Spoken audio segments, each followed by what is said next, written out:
Tamim al-Dari, who had embraced Islam, he used to be a Christian, embraced Islam, an Arab. He got up and he said, we were in a ship and a huge storm hit us. And we were lost until our ship reached an island. We entered the island. He says, a beast came to us on this island. And we said, woe to you, what are you? Never seen a creature like you before. The beast said, Ana al-Jassasa.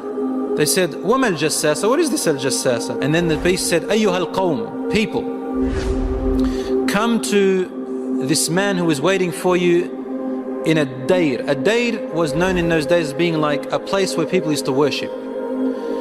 And he said, there is a man who is waiting for your news anxiously.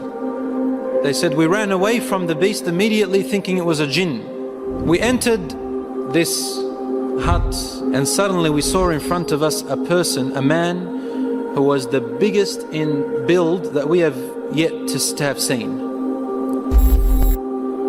His arms were wrapped to his neck with chains like this, and his head and arms were also chained together to his knees, to his legs. We said, what are you? And he said, you are able to hurt me because I'm chained up.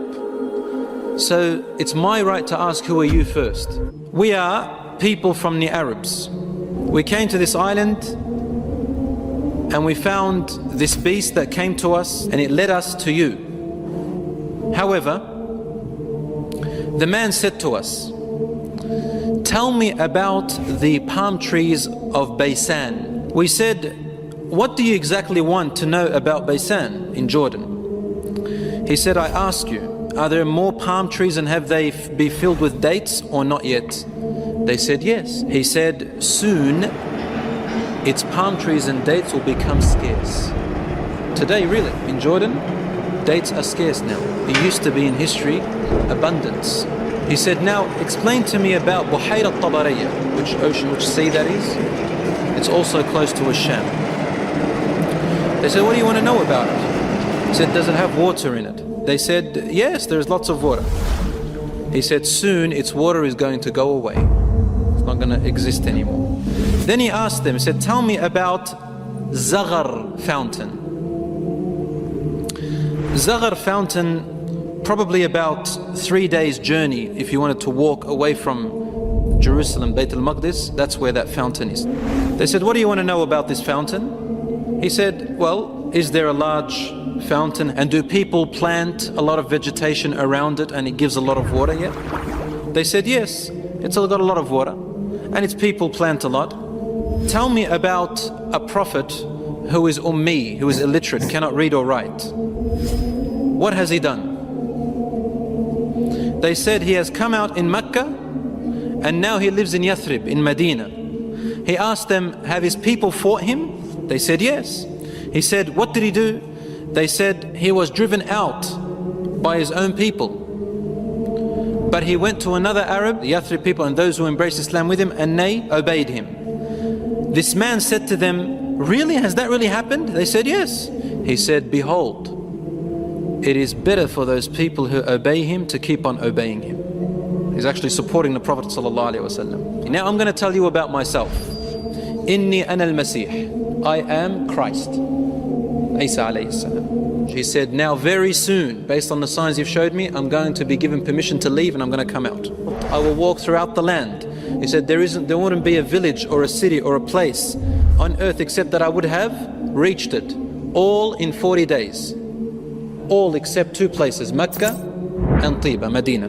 He said, they are both forbidden for me to enter.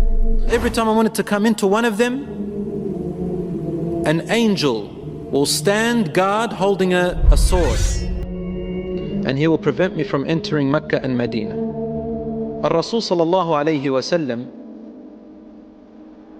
started grabbing his stick and sort of he put it close to his hip, sallallahu alayhi wa sallam, and then he began to bang, to hit the ground with it, like this. But he was sort of tense, sallallahu alaihi wasallam. Something very important. He was really tense about it. And he hit the floor and he said, "Behold everyone, this is Tiba." He said, "Didn't I tell you that this man will come out and not be able to enter this land?" They said, "Yes, Ya Rasulullah," because he had told them a lot about it before. "Behold, Dajjal is somewhere in near the oceans, in one of on an island somewhere towards the east of Medina. Somewhere there," he said, in one of those oceans. So even the Prophet ﷺ doesn't know exactly where he is, but in that direction. So it's close to the Middle East at the moment. So Allahu A'lam, Dajjal will first arise in Asham, in the Middle East area, which gives a lot of sense that the Jews will be the first to follow him because they are waiting for their Messiah to come. They don't believe that Isa alayhi salam was it. They don't want except Muhammad sallallahu alaihi wasallam. So they'll be the first to follow Dajjal. They say he is the real Isa. As for the Christians, they believe in the coming of Isa alayhi salam. Because they've mixed up their scriptures, they will think that this is the man. And because he will say, "I am Isa," they'll ask for him, they'll ask for miracles, and he will do these miracles. Some of them won't be convinced. See, afterwards he'll say that I am God. Ana ilahukum. And then they'll say, "What proof do you have?" He said, "Only God can raise the dead." He said, "Okay, what if I raise your parents from the dead?" They said, "Yes, we'll believe you're God." So he will be able to get the jinns, the shayateen, to work for him, and he will raise them to become, to look like their parents, and they will speak to them. And so the people, non-Muslim people and the weak Muslims will follow him.